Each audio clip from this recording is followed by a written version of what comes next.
பலிகடா.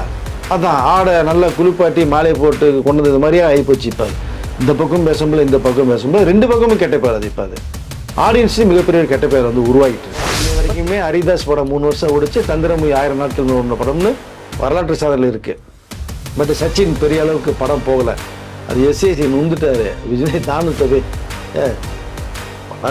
Super ஸ்டாரோட பிரச்சனை. மதராசி தான் இப்போ அதுவும் கிட்ட 100 crore கிளப்பில் உள்ளே வந்துருக்க தகவல் சரியாக வரல நமக்கு. ஆனால் பிரத்திக் ரங்கநாதன் உங்களுக்கு வந்து வரிசையாக லவ் டுடே, டிராகன், டியூடு 3 படமே 100 கிளப்பில் வந்து அடித்து வந்து என்ன சொன்ன தோசமிட்டேன்.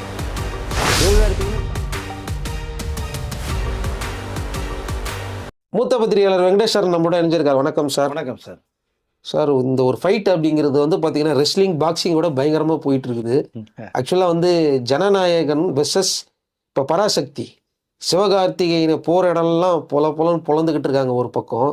இந்த பிரச்சனைக்கு நடுவில் வந்து பார்த்தீங்கன்னா என்ன பண்ண போகிறாரு, இப்போ சிவகார்த்திகேயன் என்ன தான் நினச்சிக்கிட்டு இருக்காரு, அதாவது அதை பற்றி ஏதாவது விரைவில் அந்த தகவல் வரப்போகுது அப்படின்னு சொல்கிறாங்க. சிவகார்த்திகேயன் அதை பற்றி பேச போகிறாருன்னு சொல்கிறாங்க. விஜய் ஒரு பக்கம் பயங்கரமான அதிர்ச்சியில் இருக்கார், இன்னொரு பக்கம் கோவத்தில் இருக்காரு அப்படின்லாம் சொல்கிறாங்க. என்ன நடந்தது சார்? அதை நம்ம பேசலாம். ஜனநாயகன் பராசக்தி எப்படி பேசுவோம்.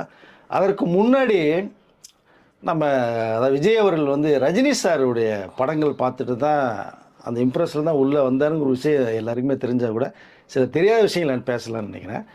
கிட்டத்தட்ட ரஜினி சாருடைய ஆரம்பகால படங்கள்லாம் பார்த்தீங்கன்னா 80s பிறகு வந்தெல்லாம். ஸோ அவர் விஜய் சின்ன வயசுலேருந்தே ரஜினி ஃபேன்கிறது அவர் சொல்லி நிறைய விஷயங்கள் சொல்லியிருக்காரு.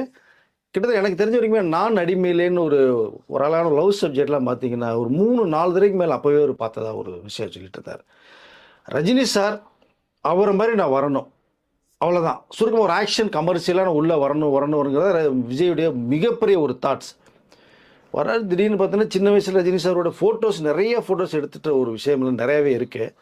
ஏன்னா எஸ்ஏசி வந்து நான் சிவப்பு மனிதன் பண்ணும் போதெல்லாம் இவர் விஜய் அவர்களை போய் ரஜினி சாரை பார்க்குறதுக்கே ஷூட்டிங் போயிட்டுருப்பார், கூடவே தான் இருப்பார். நீங்கள் நிறைய ஃபோட்டோஸ்லாம் நிறையா இருக்குது, பார்த்தீங்கன்னா தெரியும். திடீர்னு ஒரு மாஸ் ஹீரோ வரும்போது ரஜினியுடைய ரசிகராக இருந்து அவரோட படங்களை பார்த்து அவர் இன்ஸ்பிரேஷன் தான் உள்ள நான் வரேன்னு சொல்லி கொஞ்சம் கொஞ்சமாக உள்ளே வர்றாரு. ஒரு ரேஞ்சு வர்றாரு, நல்ல உயரம் வருது. ஒரு அண்ணன் தம்பி ஒரு பாண்டிங் 2 பேருக்குமே வருது.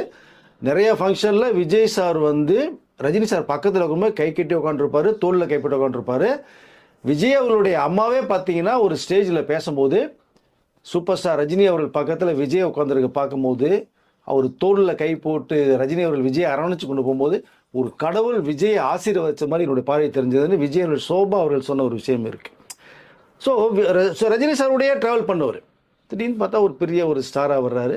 ரஜினி சார் அந்த இடத்துக்கு போகணும் ஒரு ஆசைகள் வருது. அது எல்லாருக்குமே அது சினிமாவில் வந்து நீங்கள் சொன்ன அப்படியே வரிசையாக காலங்காலமாக வரக்கூடிய ஒரு விஷயம். இப்போ ரஜினி ரசிகர்களை தன் பக்கம் இழுக்கிறதுக்கு விஜய் சார் நிறையா பண்ணுறாங்க, நிறையா படங்களில் யூஸ் பண்ணாங்க. நீங்கள் சிவகாசி படம்னு நினைக்கிறேன், ஓடி நோட் போட்டு மத்தில் அடித்து பட்டை அடிச்சலாம். நீங்கள் அண்ணாமலையில் வந்து வந்தேண்டா பால்கிற மாதிரி இதில் நீ எந்த ஊர் நான் எந்த ஒன்று சாங்கில் விஜய் பண்ணுறது திருப்பாச்சி. அப்புறம் அண்ணாமலை தம்பிடான்னு சொல்லி பேசுறது. ரஜினி படங்கள் நிறைய ரெஃபரன்ஸ், நிறைய படங்கள் இருக்கு. அந்த காரில் வந்து சிகரெட் எடுத்து பண்ணுறது இவ்வளோ. ஏங்க போக்கிரியில் ஒரு சீன் வச்சுங்க, இந்த வில்லன் கேங்குள்ள விஜய் உள்ளே பூந்து எல்லாத்தையும் அடித்து தோசை பண்ணிட்டு துப்பாக்கி எடுத்து ஷார்ட் பண்ணிட்டு மேலே தூக்கி போடும்போது நான் எத்தனை ரஜினி சூப்பர் ஸ்டார் ரஜினி படம் நான் பார்த்துருக்கேன். துப்பாக்கி மேலே தூக்கி போட்டு பேக்கில் பிடிச்சிட்டு டம்முன்னு அடிச்சுட்டு போவார் உங்களுக்கு. அப்படின்னு நீ கட் பண்ணிங்கன்னா ரெங்கா படம் பாருங்க, சூப்பர் ஸ்டார் ரஜினி படம். ரெங்காவில் அவசரட்டி ரெங்கான்ற ஒரு கேரக்டரில் உள்ளே வந்து ரவீந்திரன் வீட்டுக்குள்ளே உள்ளே பூந்து அடித்து துப்பாக்கியை ஷாட் போட்டு துப்பாக்கி மேலே தூக்கி போட்டு பேக் ஷாட்டில் பிடிச்சி வச்சுட்டு அவசரட்டி ரெங்கான்னு ஒரு ஸ்டைல் ஒரு வாக் பண்ணி போவார். அந்த சீன் அப்படியே போக்கிரியில் விஜய் வச்சிருப்பார். இன்னைக்கு பார்த்தீங்கன்னா அப்படியே மேட்சாக இருக்கும். அதனால் ரஜினி சாருடைய ரெஃபரன்ஸை எடுத்து தான் விஜய் சார் வச்சு அந்த இடத்துக்கு போகணுன்னு ஆசைப்பட்டார். ஒன்றும் தவறு இல்லை, ரஜினி சார் இடத்துக்கு போகணுங்கிறது சாதாரண விஷயம் கிடையாது.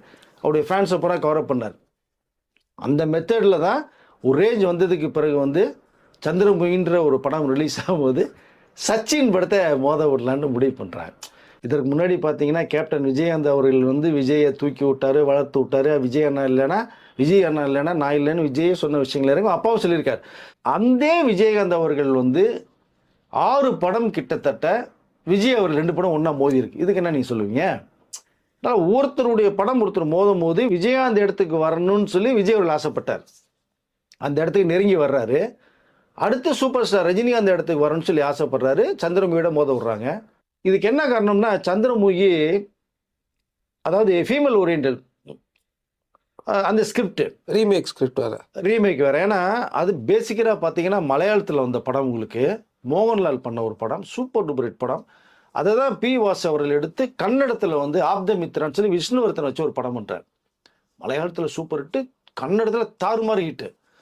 அப்போ ரஜினி சார் காம்பினேஷன் ஒரு படம் பண்ணணும் போது இந்த எப்படி இப்போ 173 கதை கேட்டுகிட்டே இருக்காரு. அந்த பீரியடு பி வாசுக்கிட்டே ரஜினி சார் கதை கேட்கணும், அந்த கதையை எடுத்துகிட்டு வர்றாரு.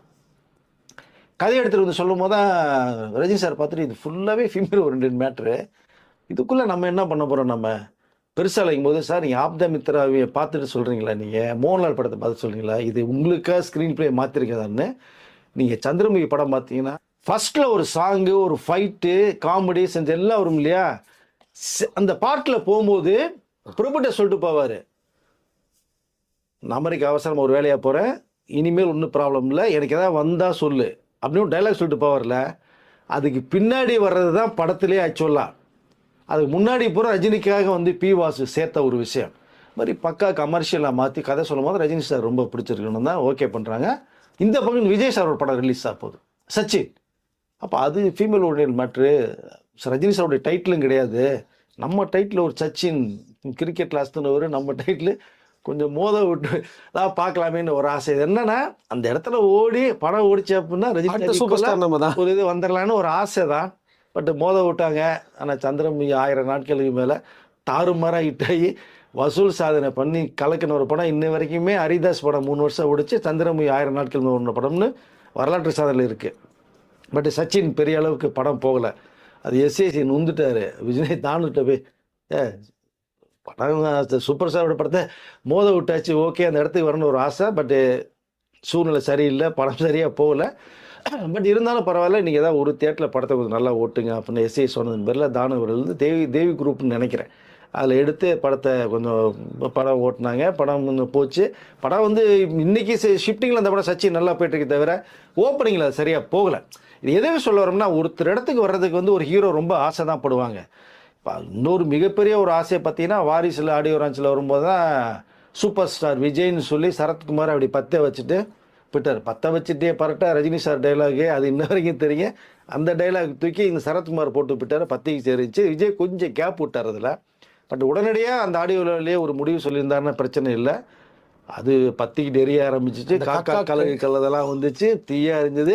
ரசிகர்களுக்கும் விஜய் ரசிகர்களும் எந்த அளவுக்கு மிகப்பெரிய முதல் இன்ன வரைக்குமே ஓடிட்டு இருக்கு. நம்ம சரத்குமார் போட்ட கொளுத்தி விட்ட மேட்டரில் வந்து விஜய் சார் கொஞ்சம் யோசிச்சுட்டு அந்த விழாலே சொல்லியிருந்தாலும் முற்றுப்புள்ளி வைக்கப்பட்டு இந்த காக்கா கலை கதை உருவாகிருக்காது. ஆனால் இது சத்யராஜ் ஒரு எக்ஸ்பிளைன் கொடுத்தார் ஒரு ஃபங்க்ஷனில். மக்கள் தலைவர்னா எம்ஜிஆர், நடிகர் தலைவர்னா சிவாஜி, சூப்பர் ஸ்டார்னா ரஜினி மட்டும்தான். சத்யராஜுக்கும் ரஜினி சாருக்குமே 7ஆம் பொருத்தம், 2 பேர்த்தையுமே ஒத்து போகாது. பட் அவரே சூப்பர் ஸ்டார் ரஜினி மட்டும்தான் அப்படிங்கிறத ஒரு ஃபங்க்ஷனில் சத்யராஜ் சொன்னார். பட் அடுத்த ஒரு படத்தில் தான் விஜய் அவர்கள் வந்து சரி இந்த பிரச்சனையை ஒரு முற்றுப்புள்ளி வைக்கலான்னா எம்ஜிஆர் அவர்கள் சொல்லி சிவாஜி அவர்களை சொல்லி சூப்பர் ஸ்டார்னா அது ரஜினி சார் மட்டும்தான் அப்படின்னு ஒரு முற்றுப்புள்ளி வச்சார். ஏன்னா விஜய் அவர்களும் தலைவர் அப்படின்னு அன்போடு அழைக்கக்கூடியவர், சூப்பர் ஸ்டார் அவரே நிறையா படங்களை சொன்னவர், ரஜினி சார் நடிக்கணும்னு ஆசைப்பட்டவர். பட் தேவையில்லாம் மற்றவர்கள் வந்து உசுப்பி விடுறதுல கொஞ்சம் அப்படியே ஆசிலேஷன் ஆகிறது தான். பட் ஆசிலேஷன் ரொம்ப ஆகாமல் அதுக்கு ஒரு முற்றுப்புள்ளி வச்சார் விஜய். அது சர்ச்சையை முடிச்சு வச்சிட்டாரு. சூப்பர் ஸ்டார் ரஜினி ஒருத்தர் தான் முடிச்சு வச்சிட்டாரு. இந்த நேரத்தில் இன்னொரு விஷயம் நான் சொல்லிக்கல விரும்புகிறேன். ரஜினி சார் எதையுமே வாங்கி கண்டுக்காமல் நம்ம மேலே ஒருத்தருக்கார் பார்த்துக்குவார் அப்படின்னு ஈஸியாக போகக்கூடியவர். அப்படி தான் சூப்பர் ஸ்டார் பதவி கூட எனக்கு வேண்டாம், தாராளமாக எடுத்துங்கன்னு சொல்ல ஒரு விஷயம் இருக்குது இந்த நேரத்தில். யார் வேணாலும் யூஸ் பண்ணிக்கிங்க அப்படின்னா இந்த பெருந்தன்மை யாருக்கு வருன்றீங்க. பட் அது வந்து சூப்பர் ஸ்டார் ரஜினி தான் உலக லெவலில். நீங்கள் ஒருத்தர் இந்த நேரத்தில் நீங்கள் கேட்டது மாதிரி இப்போ டக்குன்னு வந்து எஸ்கே மேட்ருக்குள்ளே வரேன் நான். சிவகார்த்தியன் பராசக்தி படமும் ஜனநாயகன் படமும் ரிலீஸ் ஆகுது. இது 9, இது 10. அது ஏற்கனவே 14 ரிலீஸ் ஆக வேண்டிய ஒரு படம். தேவையில்லாமல் டக்குன்னு 9 பட்டாங்க, திரும்பி 14க்குள்ளே போனாங்க. இப்போ 10ங்கிறத கன்ஃபார்ம் பண்ணிட்டாங்க. இந்த இடத்துல சிவகார்த்தியன் அவர்கள் வந்து விஜய் இடத்துக்கு வர்றதுக்கு ஆசைப்படுறாரா அப்படிங்கிற ஒரு விஷயம் இப்போ கான்ட்ரவர்சியாக போய்கிட்டு இருக்கு. ஆனால் அவர் வந்த புதுசில் ரஜினியோட ரெஃபரன்ஸ் தானே சார் வச்சு வந்துட்டு இருந்தார். எல்லா படத்துலையும் ரஜினி மாதிரி மிமிக்ரி பண்ணுறது, என்னடா நீ சூப்பர் ஸ்டார் ஆகணும்னு நினைக்கிறியா அப்படிங்கிற மாதிரி ஊர்வசி ஒரு சீனில் கேட்கறது ஃபுல்லாக அவரு ரஜினி ரெஃபரன்ஸ் தானே சார். விஜய் மாதிரி அவரு ஃபுல்லாக ரஜினி ரெஃபரன்ஸ் தான் சொல்கிறேன். ஒவ்வொரு இடத்துக்கு போகணும்னு ஆசைப்படுகிறவர்களே ஏன் இவர்கள் யாருமே இந்த கமல்ஹாசன் இடத்துக்கு போகணும்னு ஆசைப்படல? ஒரு சிறந்த நடிகர் தானே, அவர் பண்ணாத ஒரு கேரக்டர் யாரும் பண்ண போகிறாங்க? அது இல்லை. மக்கள்கிட்ட இம்மிடியாக ரீச் ஆகணும்னா அது சூப்பர் ஸ்டார் ரஜினி பாதையில் போனாதான். அவருடைய பாதையிலேருந்து வந்த ஒரு விஜய்ங்கும் போது எஸ்கேயும் பார்த்தீங்கன்னா நிறைய நீங்கள் படத்துக்கு வர்றதுக்கு முன்னாடி அது இது ப்ரோக்ராம்லாம் சரி, நிறைய ரியாலிட்டி ஷோவில் சரி, ரஜினி சார்கிட்ட வாய்ஸ் மிமிக்ரி கொடுத்து ரஜினி வாய்ஸ் அப்படியே இன்னமும் இருக்குது உங்களுக்கு. அவர் மூலம் தான் நான் வந்து ஓரளவு பிரபலமானேன்னு சொன்னது. அப்படியே அவர் அந்த சீரியல்லேருந்து வர்றாரு, ரியாலிட்டிலேருந்து வர்றாரு, திடீர்னு ஹீரோ ஆகிறாரு. விஜய் ஃபேன்ஸ் எப்படி நீங்கள் ரஜினிகிட்ட இருந்து கற்றுக்கிட்டு விஜய் ஃபேன்ஸ் அதிகமாக, ரஜினி ஃபேன்ஸ் 2 ஃபேன்ஸுமே தனக்கு உருவாகணும்னு சொல்லி எஸ்கே ஒரு பக்கம் ட்ராவல் பண்ணி போகிறாரு. பட் எல்லாருமே ஒரு இடத்துக்கு போகணும்னு ஆசைப்படுவார்கள். விஜய் எப்படி ரஜினி சார் இடத்துக்கு போகணும்னு ஆசைப்பட்டாரோ அதே மாதிரி எஸ்கே வந்து ரஜினி சார் இடத்துக்கு போகிறதுக்கு முயற்சி பண்ணி போக முடியாது. அதை எழுதி வச்சுங்க, யாருனாலையும் போக முடியாது. அது ரஜினி தான். பட் விஜய் சார் இடத்துக்கு போகணும்னு ஆசைப்படுறாரு. ஆசைப்படலை, தவறு இல்லை. ஆனால் இருக்கிற ஒரு சூழ்நிலை ஒன்று இருக்கு இல்லையா? ஏன்னா கோட் படத்தில் வந்து அவ்வளோ பெரிய ஒரு கேரக்டரை வெங்கட் பிரபு கொடுத்து விஜய் கிட்ட வந்து சொல்லும்போது விஜய் மறுப்பே சொல்லலை. பரவாயில்ல தம்பி, எஸ்கே தானே, தாராளமாக பண்ணுங்க, எதுவும் தப்பு இல்லைன்னு சொன்ன ஒரு விஷயம் இருக்கு. அப்போது அந்த கேரக்டரை பவர்ஃபுல்லான ஒரு ரோல், ஒரு சீன்னாலும் இன்ன வரைக்கும் தெறிக்க விட்டுட்டு இருக்கிறதே அவருடைய மிகப்பெரிய டேர்னிங் பாயிண்ட் எஸ்கேக்கு அந்த கோட் படத்தில் வந்த ஒரு சீன். நம்பி துப்பாக்கியை கொடுத்தாரு. அண்ணா நீங்கள் போங்கண்ணே, ஏதோ தூக்கியோ போகிறீங்க, நீங்கள் ஏதோ ஒரு வேலையாக போகிறீங்க, அந்த நீங்கள் பாருங்கண்ணே, நீங்கள் இங்கே பார்க்க வேண்டியது போகிற நான் பார்த்துக்கிறேனே அப்படின்னு ஒரு டைலாக், பவர்ஃபுல் டைலாகு. பட் இங்கே எஸ்கே அவர்கள் விஜய் இடத்துக்கு போகிறதுக்கு ஆசைப்படுறாரு. ஆசைப்படட்டும், தப்பு இல்லை. பட் ஆனால் அதற்கு எல்லாத்துக்குமே சர்ச்சைகளுக்கு வந்து ஒரு முற்றுப்புள்ளி. விஜய் எப்படி சூப்பர் ஸ்டார் ரஜினி அவர்கள் அப்படின்னு சொன்னாரோ, பட் எஸ்கே அவர்கள் இன்னைக்கு வந்து அவங்களுக்குள்ள ஒரு டீம் ஒர்க் பண்ணுது, அடுத்த இடத்துக்கு கொண்டு போகணும்னு இருக்காங்க. பட் அதெல்லாம் ஓகே, நீங்கள் வந்து விளம்பரம் கண்டிப்பாக ஒரு ஹீரோவுக்கு தேவை. பட் அது இன்னைக்கு சோஷியல் மீடியாவில் நிறைய ரீச் ஆகுது. அப்போ ஒன்றும் இல்லை, இந்த முற்றுப்புள்ளி இப்போ சர்ச்சையாக போயிட்டுருக்கு. விஜய் அவர்களுக்கு ஒரு தகவல், இது எஸ்கே ஆசைப்பட்டதாக ஒரு தகவல் விஜய் அவர்களுக்கு போயிடுச்சு. அதில் ஆடியோ லான்ச்சில் நிறைய விஷயங்களை பற்றி மறைமுகமாக விஜய் பேசுனதையும் நீங்கள் வந்து கேள்விப்பட்டிருப்பீங்க. அதனால் இந்த விஷயம் வந்து விஜய் காதுக்கு போய் அவர் மனசு கொஞ்சம் புண்படுத்தாத அளவுக்கு இப்போது சிவகார்த்திகேயன் அவர்கள் ஒன்றும் இல்லை, நீங்கள் வந்து பேட்டியெல்லாம் கொடுக்க வேணாம், ஒரே ஒரு செல்ஃபி வீடியோ எடுத்து ஒரு 2 நிமிஷம் வீடியோ எடுத்து போட்டார்னா ட்விட்டில், அது விஜய் மனசுக்கும் போகும், எல்லாருக்குமே தெரியும், ஒரு சர்ச்சைகளுக்கு முற்றுப்புள்ளி வைக்கும். அப்படி தான் நான் நினைக்கிறேன். ஒன்றும் இல்லை, என்னோட அண்ணா விஜய் அண்ணா தான் படத்தில் நடிச்சிருக்கேன். எப்போ ரிலீஸ் டேட்டு நான் என்ன பண்ண முடியும்? ஒன்றுமே கிடையாது. உங்களோட முதல் அளவுக்கு நாள் கிடையாது. உங்கள் இடத்துக்கு வரணும்னு ஆசைப்படலை. பட் உங்களோட வழிகாட்டில் நான் போகிறேங்கிற மாதிரி எஸ்கே ஒரு வீடியோ ஒன்று போட்டார்னா ரொம்ப ஹாப்பியாயிரும். விஜய் ரசிகர்கள் இவரை வந்து செலிப்ரேட் பண்ணுவாங்க, கொண்டாடுவாங்க. படத்தினுடைய ஒரு மிகப்பெரிய, ஏன்னா அடுத்தடுத்த படங்கள் நிறையா எஸ்கேக்கு வர்றதுக்கு வாய்ப்பு நிறையா வரும். விஜயார் கடைசி படம்னு சொல்லிட்டு அரசியலுக்கு போயிட்டார், அடுத்து கிடையாது இல்லையா? இப்போ அந்த இடத்துல நம்ம போனோம் அப்படின்னா நீங்கள் வந்து உயர்த்தி வச்சுட்டு ஒரு ட்ராவல் பண்ணி கொண்டு போகிறதுல ஒன்றும் தவறு கிடையாது. ஒரு வீடியோவில் போட்டார்னா எல்லா முற்றுப்புள்ளிக்கும் சர்ச்சைகள் வைக்கப்படும். எஸ்கே போடுவாரா போட மாட்டாருங்கிறது தெரியல. விஜய் அவர்கள் வந்து இதுலேயும் கூட மறைமுகமாக பேசினாரே தவிர நேரடியாக எஸ்கே அட்டாக் பண்ணலை. பட் எல்லாமே ஒரு விஷயம் அதை கலந்து ஆலோசிக்கப்பட்டு இருக்கு. இன்னமும் ஒன்று நேரம் இருக்குது. 10ஆம் தேதி தான் படம் ரிலீஸ். இன்றைக்கோ நம்ம வீடியோ பார்த்துட்டு கூட எஸ்கே போடலாம், நாளைக்கு கூட போடலாம். எதையோ ஒன்று போட்டாருன்னா ரசிகர்கள் 2 பேருமே வந்து சிவரஞ்சன் படத்தை வெற்றி படமாகிறதுக்கு வாய்ப்புகள் நிறையா இருக்குன்னு நினைக்கிறேன். ஏன்னா ஏற்கனவே தனுஷ் இவரை வளர்த்து விட்டாரு, பாருங்க தனுஷை கவுத்துட்டாரு, இப்போ விஜய் வாய்ப்பு கொடுத்துட்டாரு, அவரையும் கவுத்துட்டாருன்னு சொல்லிட்டு நான் சொல்லலை. ஏன்னா வீடியோ பார்க்குறவங்க நம்ம தான் சொன்ன நினச்சி போகிறாங்க. ஃபுல்லாக அப்படியே சோஷியல் மீடியாவில் போயிட்டு இருக்கு சார். அதுதான் நான் இது சொன்னேன். இல்லை கரெக்டுங்க. பட் என்னன்னா, நான் என்ன நினைக்கிறேன்னா, ஒரு ஹீரோ இன்னொரு ஹீரோ இடத்துக்கு வர்றதுக்கு முயற்சி பண்ணுறது ஒன்றும் தவறு கிடையாது. அப்படி தான் காலங்காலமாக நடந்துகிட்டு இருக்கு. ஆனால் இங்கே சர்ச்சைகள் உருவாகும் போது அதுக்கு முற்றுப்புள்ளி வைக்கணும். நீங்கள் அளவுக்கு மீறி ஒரு சர்ச்சைகள் போது கெட்ட பேர் நமக்கு வருதுங்கும் போது, அது கெட்ட பேர் இல்லைங்கிறத உடைக்கிறது யார் உடைப்பா? நீங்களும் நானும் உடைக்க முடியாது. அது யார் மேலே வருதா? சிவகார்த்திகேயன் மேலே தான் இப்போ எல்லாம் ஒட்டுமொத்தமாக ஒரு கம்ப்ளைண்ட் வந்து கரெக்டாக. ஏன் நீங்கள் வந்து பேசக்கூடாதா, ப்ரொடியூசர்கிட்ட பேசக்கூடாதா, டைரக்டர் பேசக்கூடாதா அப்படிங்கிற ஒரு விஷயமும் பார்க்கப்படுது.